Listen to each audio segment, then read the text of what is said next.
The night my grandson was born, my son-in-law banished me from the room, his voice filled with a venom that cut deeper than any blade. Before we continue, please subscribe to the channel and let us know where you're listening in the comments. I still clutch the story he so desperately needed to hear, a secret I'd guarded for years.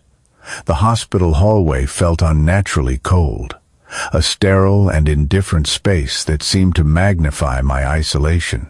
I was exiled to an uncomfortable, molded plastic chair, my hands trembling as Victor's furious words ricocheted in my mind. "Get him out of here.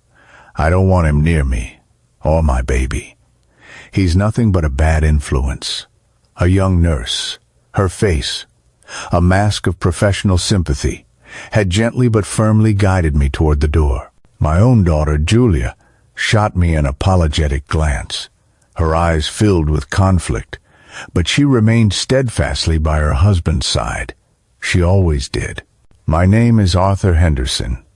I'm 65 years old, and in that moment, I had just been forcefully denied the profound privilege of witnessing the birth of my first and only grandchild." I pressed a folded handkerchief to my mouth, trying to stifle the sound of a ragged sob that threatened to escape. The harsh, fluorescent lights overhead cast long, unforgiving shadows, making everything look stark and clinical, not unlike my relationship with Victor over the last 5 years.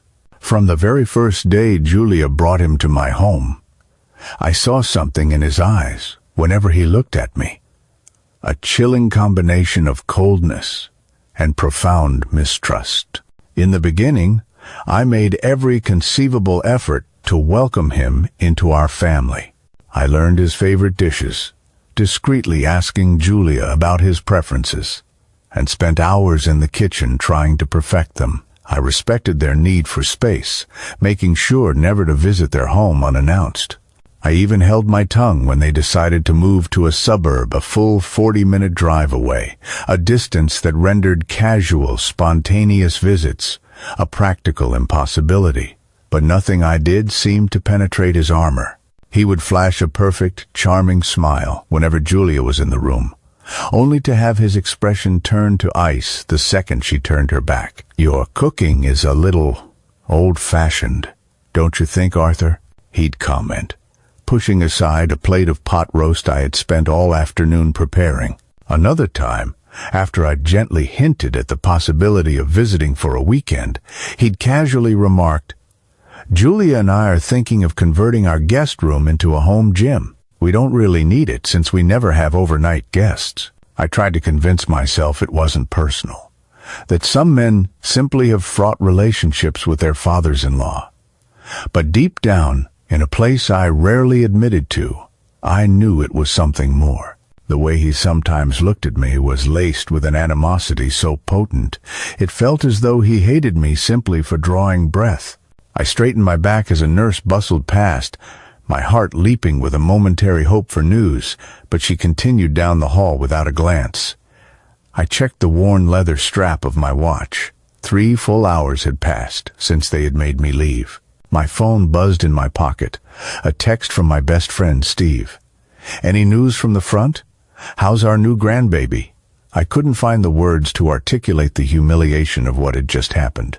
Instead, I silenced the phone, slipped it back into my pocket, and closed my eyes, letting the tide of memories wash over me. The day Julia told me Victor was pregnant should have been one of the most joyous moments of my life. But a palpable chill had settled over the happy announcement when Victor added, his tone sharp, "And we're going to be doing things our own way." None of that outdated nonsense. The months that followed were a constant, quiet struggle. Every piece of advice I offered about the baby was summarily dismissed. Every family tradition I cherished and hoped to pass on was flatly rejected. When I offered the antique bassinet my own grandfather had built by hand, Victor had scoffed. "We don't want any second-hand items, Arthur. Especially not something that probably doesn't meet modern safety standards."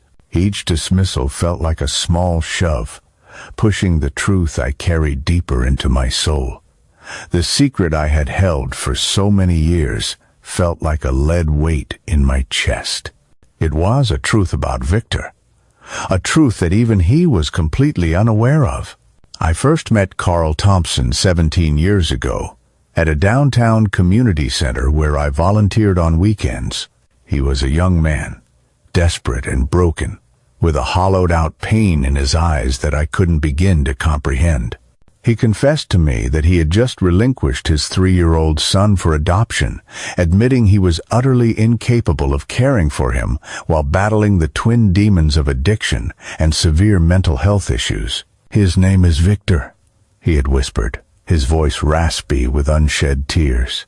He showed me a creased, worn photograph of a little boy with a startlingly solemn face and eyes that seemed far too old for his small frame. I named him after my own grandfather.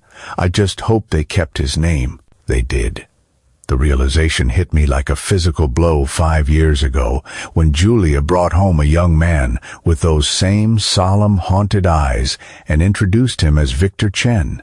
The coincidence felt staggering, almost impossible. But as I learned more about him, adopted at the age of 3, possessing the same unusual middle name, the same small birthmark on his wrist that Carl had described with such painful clarity, my certainty grew into an undeniable fact. I never told Julia. I never told a single soul. What purpose would it serve? Victor had been raised by kind, loving, adoptive parents who had given him every advantage. Carl had passed away just 2 years after our meeting, finally succumbing to his long and brutal fight with his addictions. The secret became mine, and mine alone, to carry. Now, sitting in that sterile, echoing hallway, I couldn't help but wonder if that unspoken knowledge was the reason Victor sensed something different about me. As if, on some primal, subconscious level, he knew I held a missing piece of his past, a key to a door he couldn't even see, let alone access. The door to the delivery room finally swung open. Julia emerged, her face pale and exhausted but absolutely radiant. "Dad," she whispered, rushing to my side and kneeling by my chair. "It's a boy, 7 pounds 4 ounces. Her voice was thick with emotion. "They're both doing fine." I gripped her hand, my own trembling. "Can I see them?" Her beautiful expression immediately clouded over. He's still really worked up, Dad. Maybe it's better to wait until tomorrow." "Okay," I managed to say, my voice tight. "I'm so sorry, Dad." I nodded, not trusting myself to speak without my voice breaking. She gave me a quick, tight hug before disappearing back into the room, back to her new family, a family that, it seemed, had no place for me. As I slowly gathered my coat and wallet to leave, a different nurse, an older woman with kind eyes, approached me. "Mr. Henderson, your son-in-law is resting now. Would you like to see the baby in the nursery?" My heart surged with gratitude, but then Victor's cruel words echoed in my ears. "I'm not sure I should." The nurse's gaze was understanding. "Just for a peek through the window. He's the 3rd bassinet from the left. I think he has your daughter's chin." I followed her directions down the quiet hall and found myself peering through a large pane of glass at the most perfect, miniature face I had ever laid eyes on. My grandson. As I watched, he let out a tiny yawn and stretched his impossibly small fingers. I pressed my palm flat against the cool glass, a barrier between us. "Hello, little one," I whispered to him. "I have so much I want to tell you someday. So many stories, including one about where you truly come from. A story your father desperately needs to hear." The drive home from the hospital was a hazy, indistinct blur. The car radio was playing some soft rock station, but the music and the familiar turns of the road ahead were lost on me. My mind was consumed by 2 conflicting images: the innocent, perfect face of my grandson in the nursery, and the raw contempt in Victor's expression as he ordered me out of the delivery room. My house, usually a source of comfort, felt cavernously empty that night. I had envisioned a very different kind of homecoming, one where I would return bursting with stories about the new baby, maybe with a few pictures on my phone to show my neighbor Ed, who always came over for coffee on Sunday mornings. Instead, I let myself in through the back door, the silence of the house pressing in on me. I dropped my keys on the counter and sank into my favorite armchair in the living room, not even bothering to switch on a lamp. The encroaching darkness felt like a fitting companion to my mood. I had raised Julia in this house, just the two of us, after her mother passed away when she was only 12. Together, we had navigated the turbulent waters of her teenage years, the grief, the rebellion, and the slow, painful process of healing. She had always been a sensitive soul, maybe taking on too much responsibility for my own happiness after we lost her mom. When she met Victor in graduate school, I was overjoyed to see her so deeply in love, to see a lightness in her that I hadn't seen in years. "He's incredible, Dad," she had gushed over the phone. "He's so smart, and driven, and handsome. I've never met anyone like him." The first time she brought him home for dinner, I observed the way he meticulously surveyed our modest home, his gaze lingering on the slightly outdated kitchen, and the dozens of family photos that crowded every available surface. He was perfectly polite, but maintained a distinct distance, answering my questions with the bare minimum of detail, and skillfully redirecting the conversation any time it strayed toward his childhood or his family. Victor's just a private person, especially about his past. Julia had explained to me later that night. His adoptive parents were wonderful to him, but he still has a lot of unresolved feelings about being given up. If only she knew the true depth of how unresolved those feelings were. I pushed myself out of the chair and walked into my study. I pulled open the bottom drawer of my old wooden desk, the place where I kept my most personal effects. Tucked beneath a stack of old tax returns and appliance warranties was a worn manila envelope I hadn't touched in well over a decade. Inside, I found a letter written on pale blue stationery and a photograph of a young man with haunted eyes, holding a toddler with a profoundly solemn expression. Carl Thompson had written me this letter a few months before he died, after the doctors told him his cancer was terminal. "If you ever happen to meet him," Carl had written in a shaky, looping script, please tell Victor that I never for a second stopped loving him. Tell him I was sick. Sick in ways a child could never understand. Tell him that giving him up was the only truly unselfish thing I ever did in my entire life." I gently traced my finger over the faded ink, the memory of Carl's raw desperation and overwhelming regret, as vivid as if it were yesterday. He had barely turned 30 when he died, his body finally destroyed by both the cancer and the years of substance abuse that had paved the way for it. The sheer improbability of it all still boggled my mind, that of all the men in the entire world, my daughter would fall in love with the son of a man whose tragic story I had briefly been a part of. When I first recognized Victor from that old photograph, my initial impulse was to tell him everything, to unburden myself of the secret. But Julia had been so adamant about his sensitivity surrounding his adoption, his staunch refusal to ever discuss it. His parents told him that his birth father was simply unable to care for him, she had explained. Victor doesn't want to know any more than that. He says it's too painful to even think about. So I remained silent, watching as Victor constructed impenetrable walls around himself, walls that were especially high and thick when it came to me. Did he somehow intuit that I held a key to his past? Was that the root of his animosity? The reason he kept me so firmly at arm's length? Was that why he seemed to resent every suggestion I made, every family tradition I tried to share? My phone rang, its sudden shrillness startling me out of my reverie.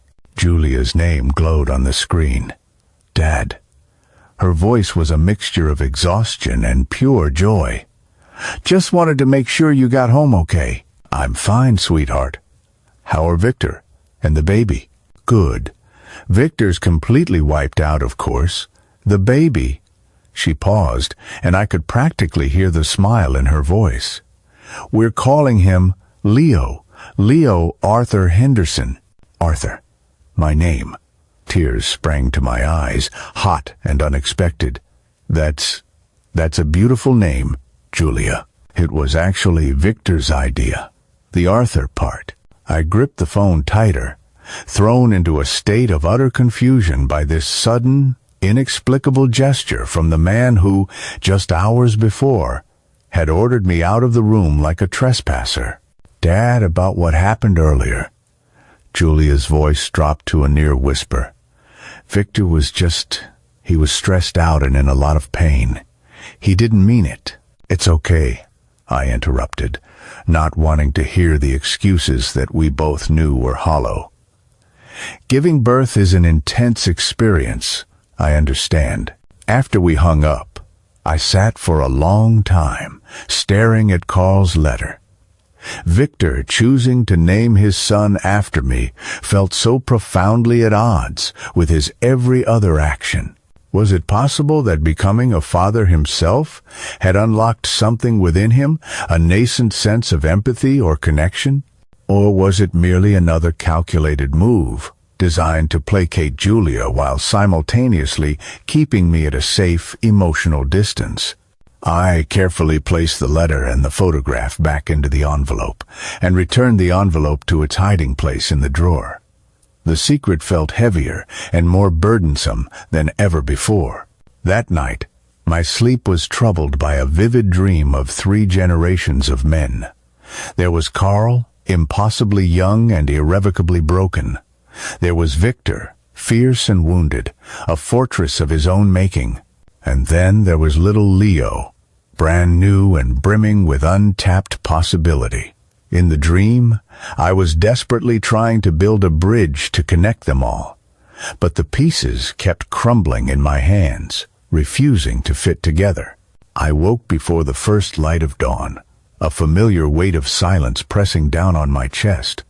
For 5 long years, I had respected Victor's unspoken demand to never broach the subject of his adoption. I had kept Carl's story locked away, convincing myself that it was not my tale to tell. But now there was Leo. My grandson would grow up with the same unanswered questions, the same gaping holes in his own history. And Victor, I had seen the deep-seated fear in his eyes throughout the pregnancy, heard the sharp, anxious edge in his voice whenever he spoke of fatherhood. "I don't think I have any paternal instincts," he'd confessed to Julia one evening, not realizing I was within earshot. "What if I'm terrible at this?" I knew with a certainty that settled deep in my bones that those fears were rooted in something profound and unacknowledged. They stemmed from a primal sense of abandonment, from a lifetime of wondering why his own father couldn't or wouldn't keep him. They came from a story Victor had never been told, a story that might just be the key to helping him understand himself as he embarked on the terrifying journey of fatherhood. As the first pale rays of morning light filtered through my blinds, I came to a decision. I would try, one more time, to connect with Victor. I would be patient. I would be gentle. I would be persistent. And when the time was right, if the time ever was right, I would tell him about Carl. I would finally tell him the story he needed to hear. 3 weeks after Leo's birth, I was still waiting for an invitation to properly meet my grandson. I had sent a bouquet of flowers, a handmade blanket, and had even arranged for meals to be delivered to their doorstep. Julia called me regularly, providing updates and sending a stream of photos. But every time I gently inquired about the possibility of visiting, there was a new excuse.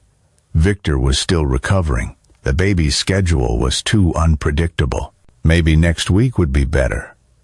I was in my kitchen, arranging a bouquet of fresh flowers, when the doorbell chimed.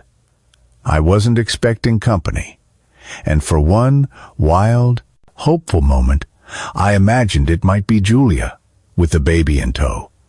Instead, when I opened the door, I found my daughter standing on the porch alone. Her face was drawn and pale with exhaustion, and dark circles shadowed her eyes. Julia.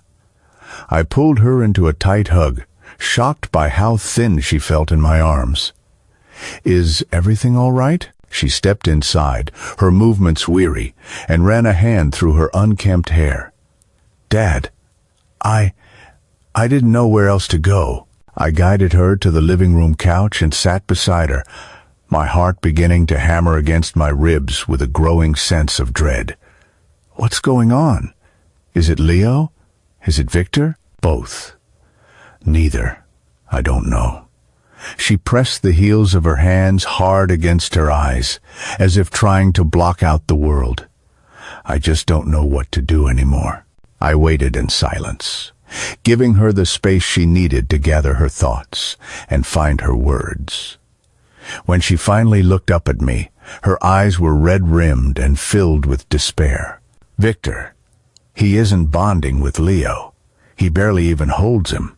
He goes through all the motions, the feeding, the changing, but it's like he's completely detached, like he's a million miles away." My chest tightened with a familiar ache. When Leo cries, Victor just stares at him, like he has no idea what to do. "That can be normal, sweetheart," I said, trying to keep my voice steady.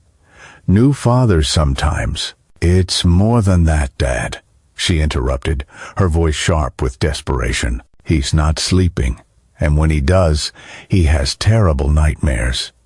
Yesterday, I found him sitting on the bathroom floor, just crying. He kept saying he was a horrible father, that he was going to ruin Leo's life." I reached out and took her hand in mine.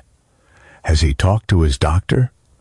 This sounds like it could be postpartum depression." "I suggested that," she said, pulling her hand away. "He refuses to make the call. He says he's not crazy." She made air quotes with her fingers. "He says medication is just a crutch." I bit my lip, my thoughts immediately turning to Carl and his own devastating struggles with mental health. Was there a genetic link that Victor had inherited? Or was this a traumatic reaction rooted in his own deep-seated feelings of abandonment? "There's more," Julia continued, her voice dropping to a near whisper. "Last night he said something that really scared me. He said that maybe Leo would be better off without him, that he was never meant to be a father." A cold dread washed over me. "Julia, those are extremely serious warning signs. He needs help now." "I know." She stood up abruptly and began to pace the length of my small living room. "But he won't listen to me. He barely talks to me at all anymore. And I'm so tired, Dad. I've been doing everything, the night feedings, the housework, trying to get my own work done from home while Victor just exists in this gray fog." I watched my daughter, my heart breaking, as I saw the immense weight of her new responsibilities crushing her spirit. "Where is Leo right now?" "With Mrs. Chen, Victor's mom. She's been coming over most afternoons so I can get a few hours of work in. She's worried sick too, but Victor won't talk to her either." I took a deep, steadying breath. "Do you think Victor would accept help from me?" Julia stopped her pacing and looked at me, her expression skeptical. "Dad, you know how he feels about you." "I do," I said. "But sometimes it's easier to accept help from someone you don't have to pretend with." I stood up and placed my hands firmly on her shoulders. "Let me try. The worst thing he can do is slam the door in my face." She hesitated for a long moment, then gave a slow, reluctant nod. "He might. But at this point, I'm desperate enough to risk it." As Julia was preparing to leave, I finally asked the question that had been burning in my mind for weeks. "Why, Arthur?" She looked at me, confused. "What?" "Leo's middle name. Victor chose my name for him. Why on earth would he do that if he dislikes me so intensely? A shadow passed over her face. He said it was because, despite everything, you've always been there. You've always been stable and present. He said that was rare in his experience. I watched her car pull away, his words echoing in my mind.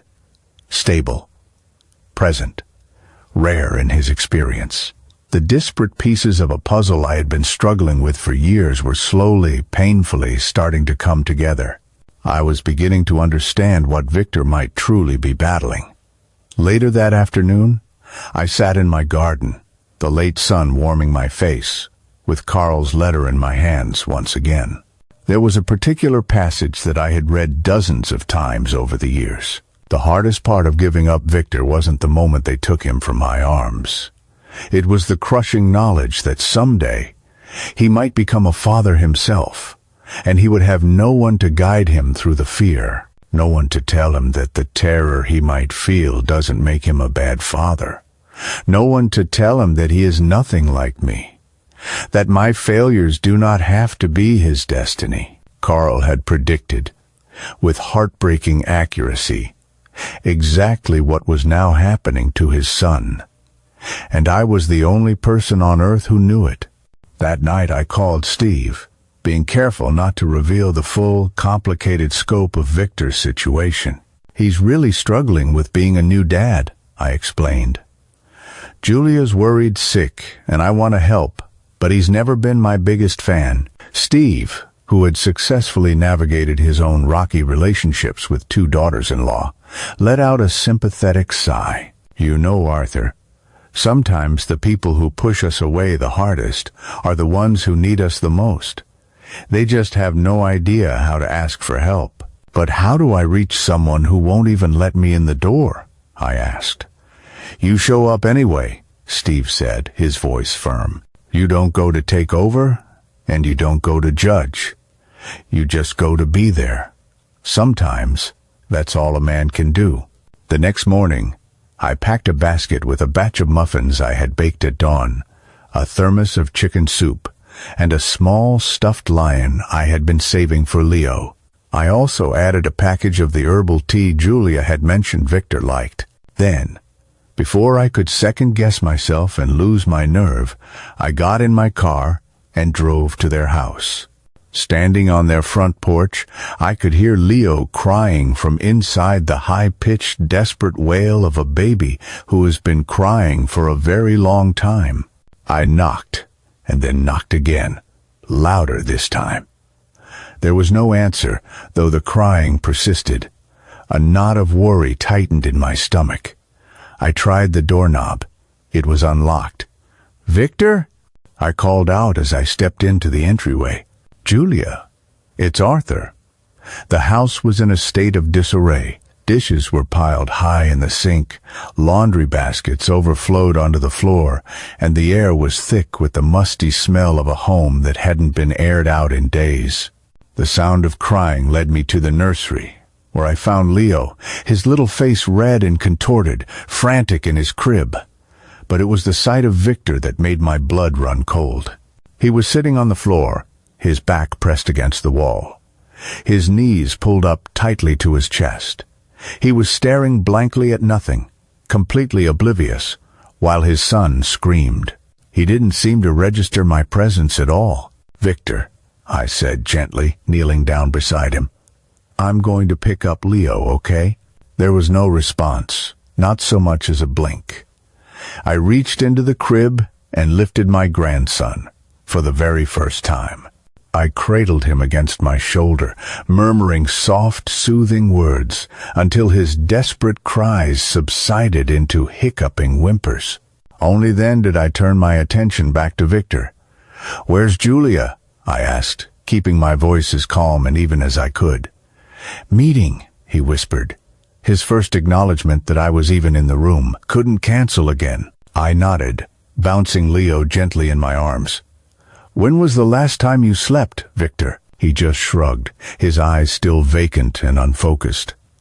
"What does it matter? I'm failing at this. just like I fail at everything that matters.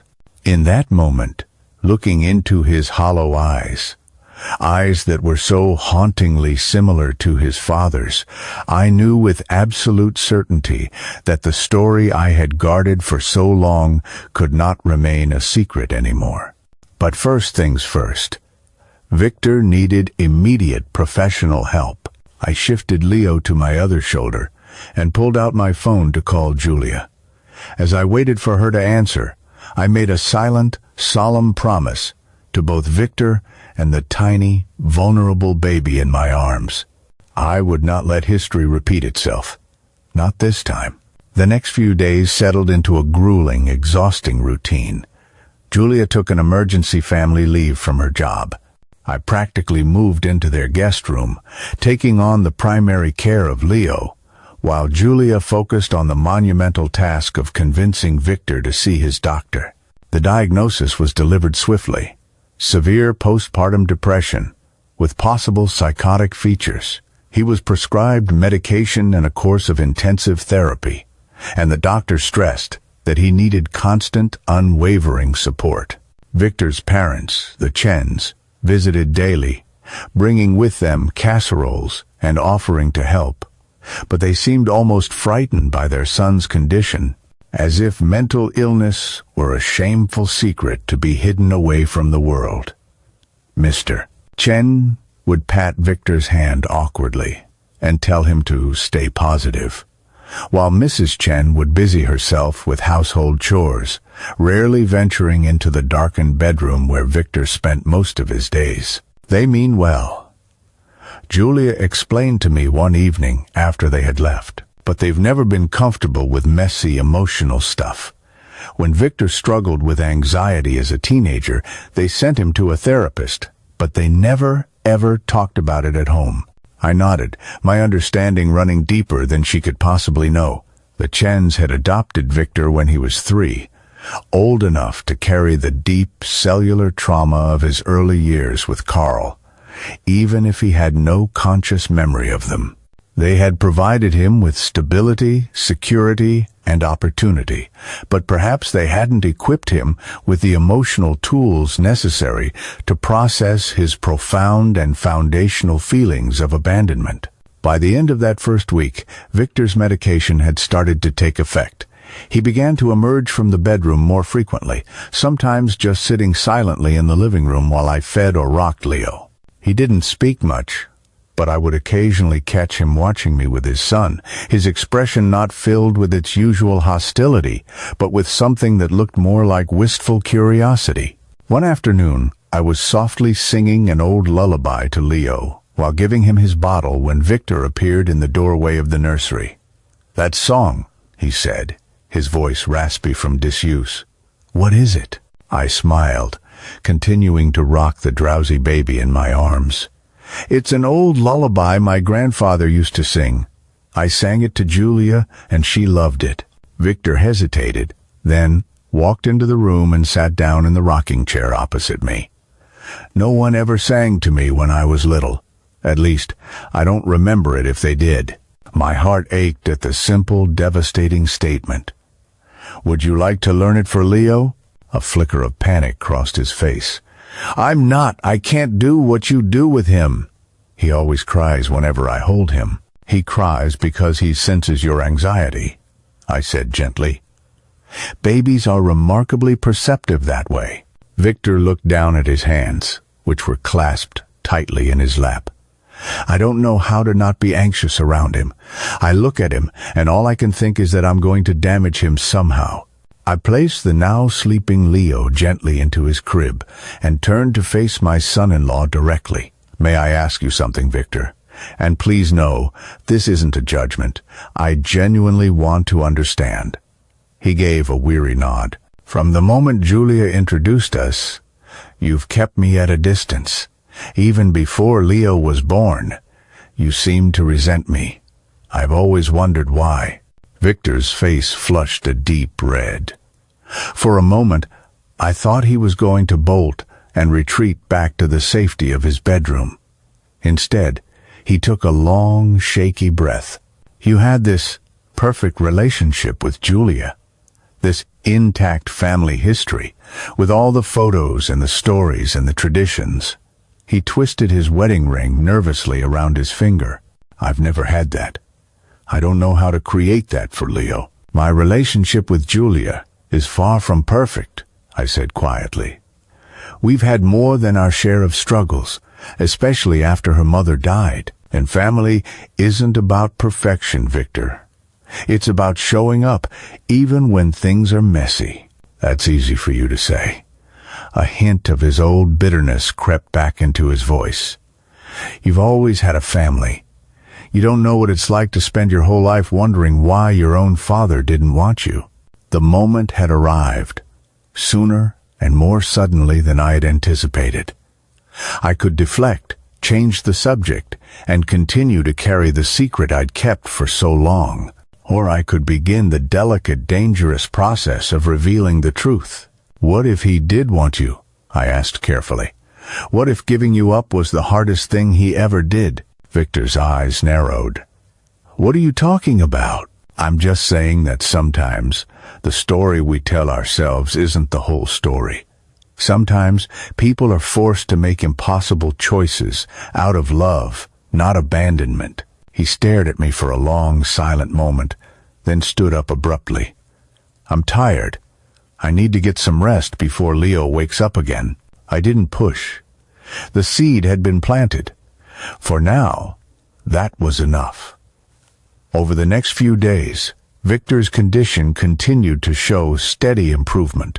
The medication helped to stabilize his mood, and he began to take a more active interest in Leo, watching me closely as I showed him bathing techniques, how to change a diaper, and different methods for soothing a fussy baby. One morning, as I was demonstrating how to swaddle Leo, he asked, unexpectedly, "How did you learn all of this stuff? Was your own father like you, patient and good with babies?" I smiled at the memory of my dad's no-nonsense approach to fatherhood. He was different, more structured, less intuitive than me. But he loved us fiercely, and he was never afraid to ask for help when he needed it. My father, Mr. Chen, is a good person, Victor said slowly, thoughtfully. He gave me everything, except for answers. Whenever I asked about my birth father, he would just say, "He was unable to care for you properly," like that was supposed to explain everything. I continued wrapping Leo snugly, giving Victor the space to continue. When I found out I was going to be a father, I started having these dreams about him, my birth father. In the dreams, he's always leaving me somewhere. A grocery store, a park, a strange house. I'm always calling after him, but he never looks back. Victor's voice cracked. The dreams got so much worse after Leo was born. And sometimes, in the dream, I'm the one who's walking away, and it's Leo who's calling after me. Dreams can be our mind's way of processing our deepest fears, I said carefully. You're afraid of repeating a pattern you don't even fully understand. Victor nodded, tears welling up in his eyes. What if it's genetic? What if whatever it was that made him leave me is inside me too? I finished the swaddle and gently handed Leo to Victor, who accepted the small bundle with nervous, uncertain hands. The very fact that you're asking these questions, that you're fighting so hard to be present for Leo, that already makes you different. Leo squirmed in his swaddle, his tiny face scrunching up with displeasure. Victor looked panicked. He hates it. He hates it when I hold him. He's just adjusting to the swaddle, I assured him. Try rocking him gently. Maybe sing him that lullaby I taught you. Victor began to rock, his movements stiff and awkward. His voice was barely a whisper as he attempted the first few lines of the lullaby. To both of our astonishment, Leo's fussing immediately subsided. He blinked up at his father with those unfocused newborn eyes, and for what felt like the very first time, they truly looked at each other. "He knows you're his father," I said softly. "That connection is there, Victor. It just needs to be nurtured." A single tear slipped down Victor's cheek and splashed onto the blanket. "I want to be good at this. I want to be what he needs. You will be, I promised. Day by day, you're already becoming him. Later that evening, while I was preparing dinner and Julia was giving Leo his bath, Victor approached me in the kitchen. He leaned against the counter, watching me chop vegetables with an intensity that made me pause. Earlier, he said finally, when we were talking about my birth father, you said something strange about him wanting me, about giving me up being a hard choice. His eyes met mine, sharp and probing. How would you know anything about that? I set down my knife and wiped my hands on a dish towel, buying myself a precious moment to think. The time still didn't feel right. He was still too fragile, and the tentative connection between us was too new. But I couldn't lie to him, either. I've known many men in difficult situations over the years, I said carefully. Men who have had to make impossible choices about their children. I've learned that there are rarely simple answers when it comes to why people do the things they do. Victor studied my face, clearly unconvinced. You know something, don't you? Something about me, about my birth father. Before I could formulate a response, Leo's sharp cry echoed from the bathroom, followed by Julia calling for help. Victor hesitated, visibly torn between pressing me for answers and responding to his son's cries. Go, I said gently. Leo needs you right now. The rest can wait. He gave me one last, searching look before hurrying down the hall to the bathroom. As I resumed my dinner preparations, I knew that our conversation was far from over. It was only a matter of time before I would have to tell Victor the entire story. A story that had the power to either heal the deep wounds of his past or deepen them beyond repair. The secret was beginning to unravel, thread by delicate thread. I could only hope that when the whole tapestry was finally laid bare, it would form a picture Victor could accept. One that might help him understand not only where he came from, but who he had the strength to become. 2 weeks passed. Victor grew stronger each day, more confident in his interactions with Leo. The medication helped to regulate his moods, and the moments of genuine bonding between father and son became more frequent and less fraught with anxiety. I began spending fewer nights at their house, though I still made a point to visit every day. One rainy afternoon, I arrived to find Julia putting on her coat. Emergency at work, she explained, kissing my cheek. The main server crashed. Victor's napping with Leo, but they should be up soon. After she left, I moved quietly through the house, tidying up the living room. I was folding a blanket when I heard Victor's voice directly behind me. How long have you known? I turned around. He was standing in the hallway, his arms crossed tightly over his chest, his expression unreadable. Leo was nowhere in sight. I assumed he was still asleep. Known what? I asked, though my racing heart betrayed the fact that I understood exactly what he meant. About my birth father. Victor stepped closer. I found something while I was looking for my insurance card in Julia's desk. A letter. From you to her. It was dated 3 years ago. My breath caught in my throat. I knew the letter he meant. It was the one where I had come so close to telling Julia everything about Carl, only to decide against it at the last minute, reasoning that it wasn't my story to tell.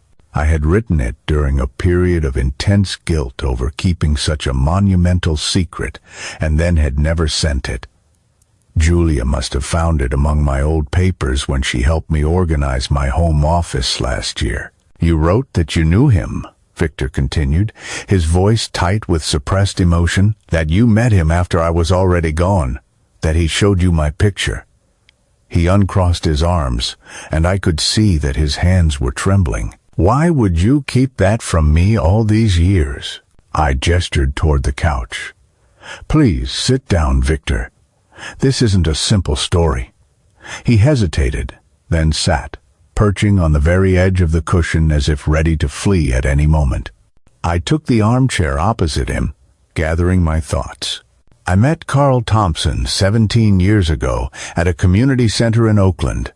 I was volunteering there, running a support group for men in recovery. I paused, watching Victor's face for any reaction.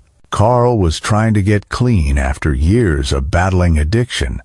He had also recently been diagnosed with cancer. Victor's expression remained a stony mask, but his fingers dug into the fabric of the couch cushion.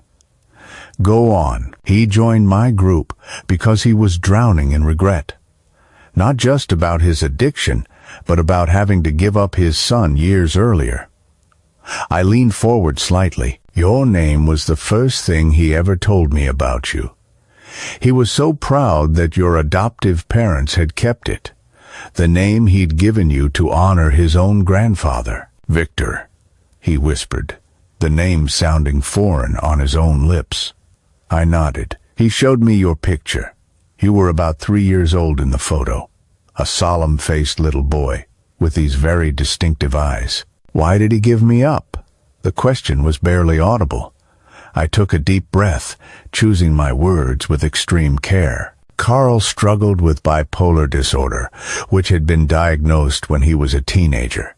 When he found out he was going to be a father at 20, he was living on the streets, deep in the grips of his addiction. Your biological mother wasn't in the picture. Victor closed his eyes for a brief moment. So he abandoned me because he was an addict. No, I said firmly. He kept you for 3 years, Victor. He tried, with everything he had, to create a stable life for you, but his mental health deteriorated significantly after you were born. He suffered from a severe postpartum depression that went completely untreated, which was compounded by his bipolar disorder. Victor's eyes snapped open. Postpartum depression? Yes. He described feelings that were remarkably similar to what you've been experiencing. Detachment, a deep-seated fear of harming you, overwhelming anxiety. I paused. When he finally realized that he couldn't provide the safe and stable home you deserved, he arranged for your adoption through a church program. It was a voluntary surrender, Victor. It was not abandonment. Victor was silent for a long, heavy moment. You've known this since before Julia and I were even married. All those times I talked about feeling disconnected from my past, about not knowing where I came from. You said nothing. I wanted to tell you, I said quietly, but I felt it wasn't my place to disrupt the life you had built. Your parents, the Chens, they raised you, they loved you. I wasn't sure what good could possibly come from revealing such a painful truth. That wasn't your decision to make. Anger, sharp and hot, finally flashed in his eyes. You had no right to keep this from me. You're right, I acknowledged, my voice soft. I made a choice that I thought was protecting you, but I see now that it was never my choice to make. He stood up abruptly. Is he still alive, Carl? I shook my head slowly. He died about 15 years ago. The cancer was aggressive, and his body was already severely weakened from the years of substance abuse. Victor pressed a hand to his mouth, turning away from me. I couldn't tell if he was stifling a cry of anger or one of grief. He wrote you a letter before he died, I said gently. I've kept it for you all these years, waiting for the right moment. And you decided that now was the right moment? When I'm already struggling with being a father myself? His voice cracked on the last word. I didn't decide anything. You found the letter to Julia. But yes, I think maybe now is exactly when you need to hear this truth the most. I stood and approached him cautiously. Carl was terrified that you would inherit his struggles with mental health. He worried that if you ever became a father, you might have to face the same demons that he did. He wanted you to know that giving you up wasn't about not loving you. It was his final, desperate act of love.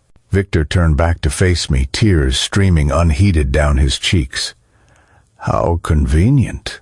A pretty story about sacrificial love to excuse abandoning a child. It's not a story, Victor. It's your history. A history that might help you understand your own struggles now. I reached for his hand, but he pulled away sharply. Your fear of becoming a father, your anxiety about bonding with Leo, they have roots that go deeper than you ever knew. So it is genetic, he said bitterly. I'm damaged goods, just like him. No, I said, my voice firm and unwavering. You may have genetic predispositions, but you also have knowledge and a support system that Carl never had. You're getting treatment. You have a partner who loves you unconditionally, and you have people around you who understand what you're going through. The sound of Leo's cries suddenly came through the baby monitor on the coffee table. Victor wiped his tears roughly with the back of his hand. I need to go to my son. He straightened his shoulders, looking at me with a complex mixture of anger and confusion. I don't know what to do with this information, Arthur. But right now, I can't deal with it and be what Leo needs me to be. I understand, I said, gathering my coat. I'll go, but Victor. I hesitated, then continued quietly. I have Carl's letter and a few photographs. When you're ready, they're yours. He didn't respond, his attention already focused on the nursery, where Leo's cries were growing more insistent. I let myself out, the weight of the revealed secret feeling both lighter and heavier than when I had carried it all alone. For 3 weeks, after our confrontation, I heard nothing from Victor. Julia called me occasionally, her updates brief and guarded. She said he was processing, but refused to discuss the revelation with her. He was confused and hurt that I had kept such a significant secret from him for so long. But he was also trying to understand. He's different, she told me during one call. Quieter, but more present with Leo somehow. It's like he's working through something deep inside. I gave them their space, missing my daughter and grandson with a fierce physical ache, but respecting the boundaries that Victor so clearly needed. I mailed Carl's letter and the photographs to their house, accompanied by a simple note. When you're ready, no pressure. Love, Arthur. Spring arrived, painting my garden with the first tentative splashes of color. I was kneeling among the daffodils one Saturday morning when I heard a car pull into my driveway. I looked up to see Julia's sedan, and my heart jumped into my throat. Victor emerged from the passenger side, with Leo bundled snugly against the crisp spring chill in his arms. Julia hung back, retrieving the diaper bag from the back seat, giving her husband the space to approach me on his own. I stood up, brushing the damp soil from the knees of my pants, my mind racing, unsure of what to expect. Victor's face was composed and serious, but the raw anger I had last seen in his eyes was gone. "Hello, Arthur," he said, his tone formal. "I hope it's okay that we came unannounced." "Of course," I replied, my eyes immediately drawn to Leo, who seemed to have grown so much in the few weeks since I'd last seen him. "Would you like to come inside? It's still a bit cool out here." He nodded, and we walked toward the house in a comfortable silence, with Julia trailing a few steps behind us. Once inside, Victor settled on the couch, adjusting Leo in his arms. "I read Carl's letter," he said, without any preamble. "I've read it many times, actually." I sat in the armchair across from him, giving him space. "I'm glad you did. He writes like me," Victor said softly. "The way he structures his sentences, his vocabulary, it's eerily similar to my own writing." I smiled. Carl was very articulate. He loved poetry. So do I. Victor looked down at Leo, who was awake but content, studying his father's face with wide, alert eyes. The Chens always found it strange how much I loved literature. They're both so practical, so science-minded. Julia came and sat beside Victor, resting her hand lightly on his shoulder. He leaned into her touch almost unconsciously, a small, simple gesture that spoke volumes about the strength of their connection. "I've been angry," Victor continued, looking up at me. "At Carl, at the Chens for not telling me more, at you for keeping the secret, but mostly, I've been angry at myself." "Why at yourself?" I asked gently. "For repeating his pattern, for struggling with fatherhood in the exact same way he did." He stroked Leo's soft cheek with one finger. "But the letter, it helped me see things differently. Carl didn't have what I have. Treatment, support, stability. He made the hardest choice imaginable because he loved me more than he loved the idea of being my father." Tears pricked at the corners of my eyes. That's exactly how he described it to me. Victor met my gaze, his own eyes clear and steady. "I understand now why you hesitated to tell me. You were trying to protect both his memory and my feelings. But I'm still working through the fact that you knew such an important part of my story and kept it from me. I should have found a way to tell you sooner," I acknowledged. "I was wrong to decide what you should or shouldn't know about your own life." He nodded, accepting my apology without dwelling on it. "I've made an appointment with a genetic counselor. I want to understand what aspects of my mental health might have connections to Carl's bipolar disorder. Not because I'm afraid, but because I want to be prepared, for Leo's sake as well as my own." "That's a very wise decision. I've also started writing letters to Leo," he continued, a new light in his eyes. "About everything. My childhood, my struggles, the good parts, and the bad parts of becoming his father. I don't want him to ever have to wonder where he came from, or why certain things might be harder for him." Julia squeezed his shoulder gently. "Victor's been amazing," she said, her voice filled with pride.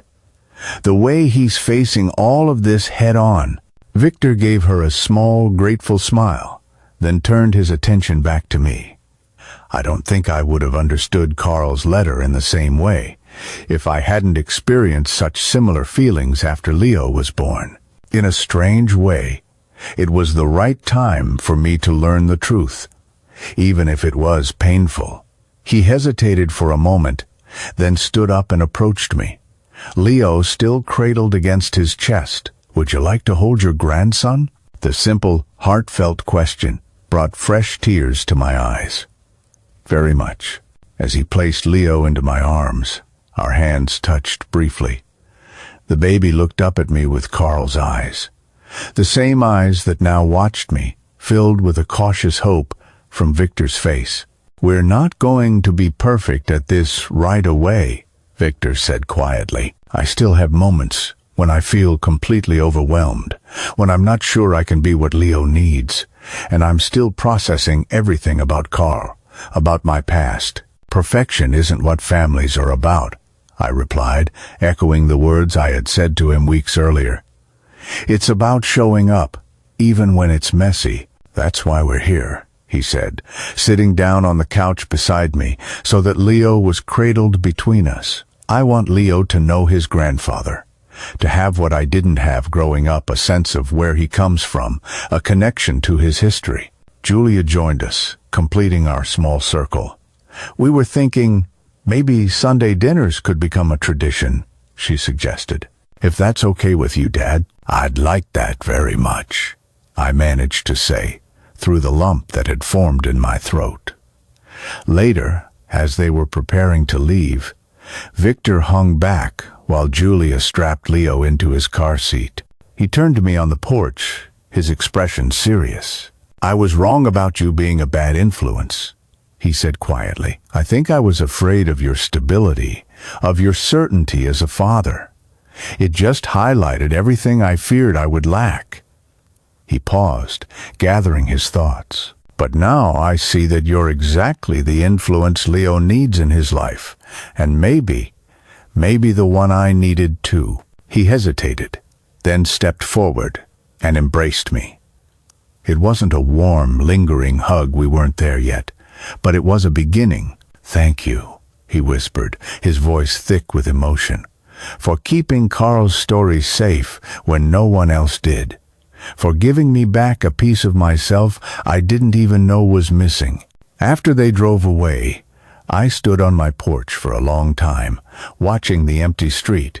The story I had carried for so many years was no longer mine alone to hold. In sharing it, something new had begun to grow, a fragile, budding relationship that might one day become as strong as the bloodline that connected us all. 3 generations of men, linked by more than just DNA. We were linked by shared struggles, by a love that had persisted despite impossible choices, and by the courage to face painful truths and begin again. I thought of Carl, and I wondered if, somehow, he knew that his son had finally found his way not just to fatherhood, but to a place of understanding and peace. The story he had entrusted to me had finally reached the one person who needed it most. If you like this story, please like this video, subscribe to the channel, and share your impressions of this story in the comments. To listen to the next story, click on the box on the left. Thank you for watching.